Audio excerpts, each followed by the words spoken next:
Hello, everyone, and welcome to Module 7, the Praxis section of Theophania's Foundations of the Craft course. And this is our very final, both Praxis section, and it's also the final segment of this course. So thank you all so much for being with me. I hope this has been a useful experience for you. So I do want to cover a bit about where it is that we've been, some of the skills that you will have picked up during the process of doing this work if you have done it from the beginning. So we have learned how to establish communication with our non-talking aspects of self. We've learned about grounding and centering. You should all know how to ground and center so that you are connected to all of the different aspects of self and also connected to all of the powers and situated in the powers of the cosmos.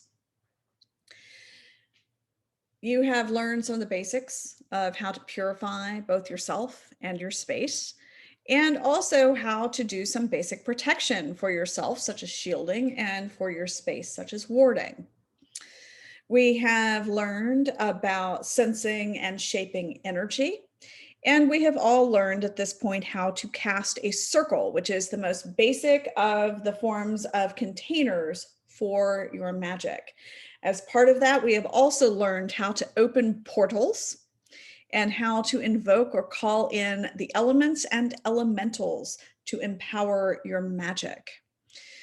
We have also learned about how to invoke or invite the gods and the spirits into your space, into your work, and how to do some of the basics of devotional work in terms of building relationships with those beings that do not primarily live in bodies.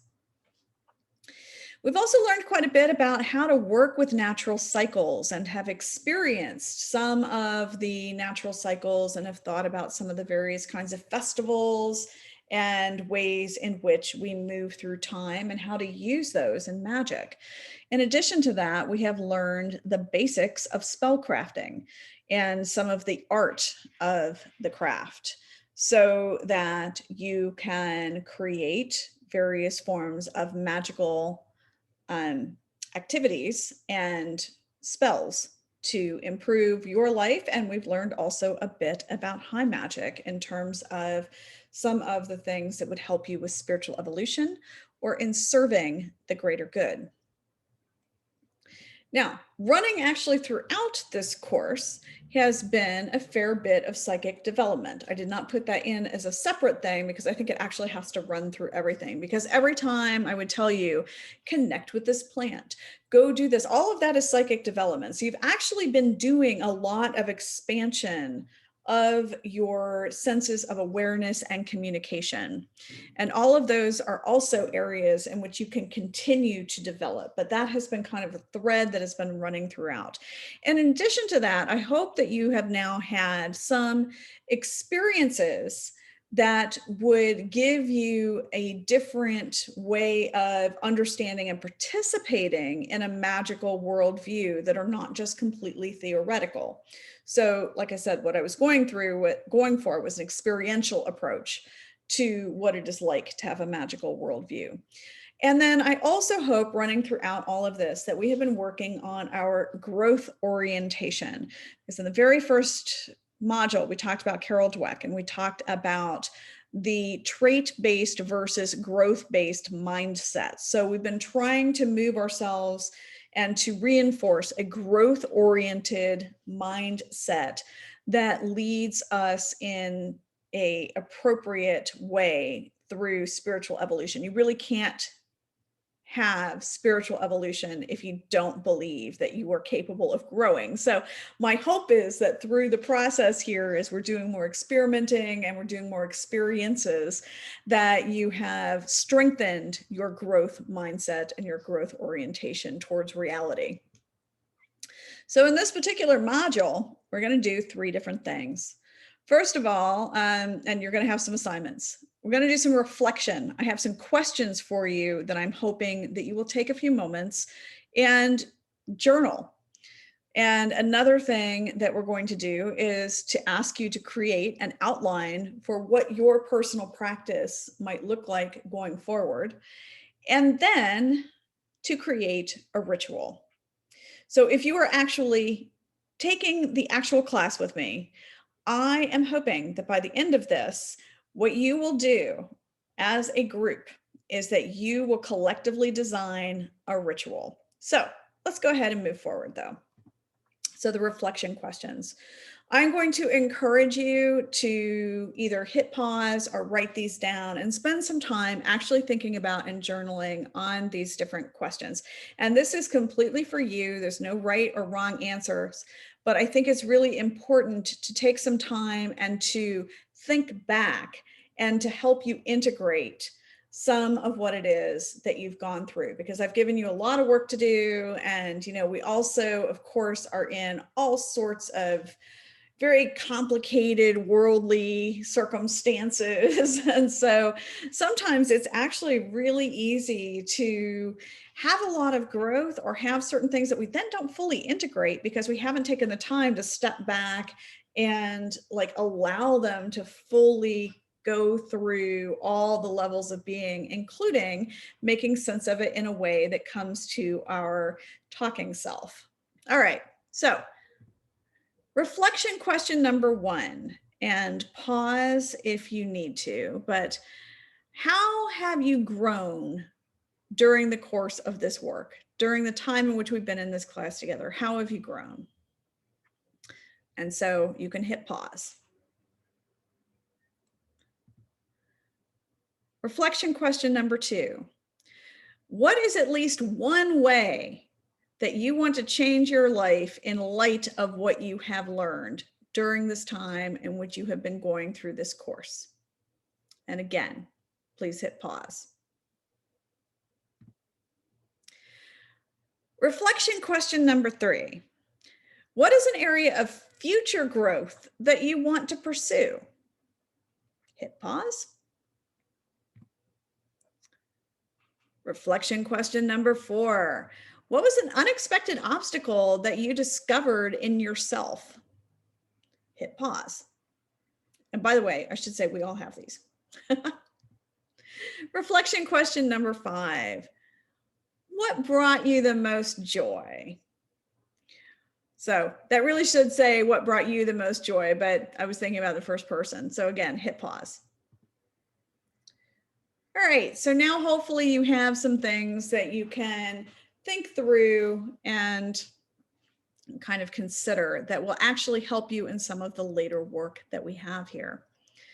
The next thing I want to do is talk about personal practice. We talked a lot in the theory section about some of the basics of personal practice. So your next exercise is to create your bare minimum practice. I talked about in the theory section how important I think it is to get something that is actually accomplishable no matter how tough your life is, even if you're in a hospital bed. So what I'd like you to do is to write down your bare minimum practice, including what is it that you're doing for purification and cleaning, protection, how you will attend to the immortal aspects of self in this bare minimum way that you're connecting every day, even if you're in a hospital bed. And if you have specific relationships to any of the great ones or spirits, how you will attend to them, and include the when and where in terms of generally how you're going to do this and of your intentions and your reward. And that is exercise number 2. Exercise number 3 is I would like you to again write down what is your intended normal practice, including all of those different things, but any of those additional aspects. And again, I gave you a whole long list of those in the theory section, various things that you could do. If you wanted to add in contemplation or meditation or some sort of sacred art practice, or you're going to sit at your altar and light candles, you're going to make, an incense kind of devotional offering, or you're going to use the incense to purify yourself, whatever it is, think about what you think a normal practice day when you're not totally pressed, but it's also not like here's the big special day. what might that look like? And again, like the when and where. Are you going to do it in the morning? Are you going to do it in the evening? Are you going to do it at your altar? Are you going to do it while you're in the shower? Like, what is it that you're going to do? Some of your intentions and your rewards. All right. So now we're going to talk about designing a ritual. And for your fourth exercise, I want you to design a rite of passage for yourself for having gone through this class. And what I'm hoping that we can do for those who are actually taking this class with me is that we can design collectively, mostly you, collectively, a rite of passage for yourselves as a cohort in terms of going through this course together. So I'm going to suggest that you have the following included in your intentions, because I do think this is a rite of passage. You've been through something. Anytime when you have, one of the things that's really important is whenever you go through anything with intention and then it has a beginning and has an end, I think it's really important to mark those and to have those moments in which you do reflection and which you give it sacred meaning.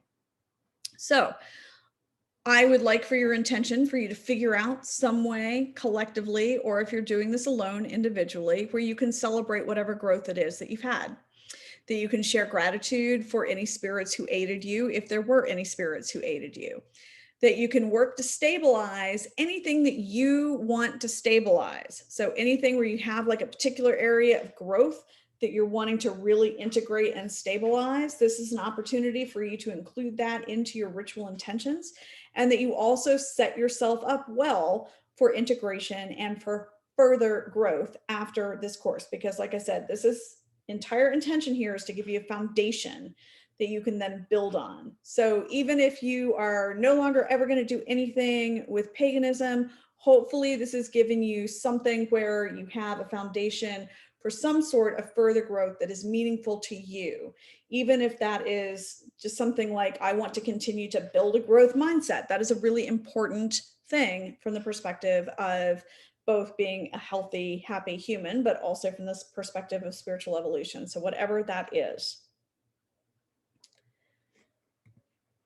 And I want to give you again, as you are creating these, especially for those of you who are actually in the class, as you are trying to pull together in all of your creative glory and collaboration, remember that you have both toasters and steam irons in the group, that you want to work with all of the parts of self, especially the dreaming self. So again, as a reminder, the toasters are those of us, and I am one of them, that can get into the zone really, really fast, but then you have to keep us engaged or we fall out. And the steam irons are the ones that just take a long time to ramp up, but once they get there, they tend to be able to stay there. So you have to like design for both. And to remember that rituals are not a spectator sport. So I very much look forward to your rituals. I hope that it is meaningful to you. You've got in the theory section, all of the parts that need to go into creating a ritual. And you have experienced all of them by now. So it's just a matter of trying to figure out, and I would look back on your reflection questions. What is your intention? What are the intentions that you wish to set in addition to celebrating your own growth and thanking any beings that you have worked with? If this is, for those of you who are actually doing this as part of the class, I do want you to thank Apollo and Athena in some way, since they are the patrons of Theophania. But, if you have other beings, you can have that be something that is a part of it. And whatever your intentions for future growth are. So again, congratulations, blessed be. Merry meet, merry part, and merry meet again. And I really look forward to, hopefully we may even be able to get together at some point and do this ritual in person. So take care.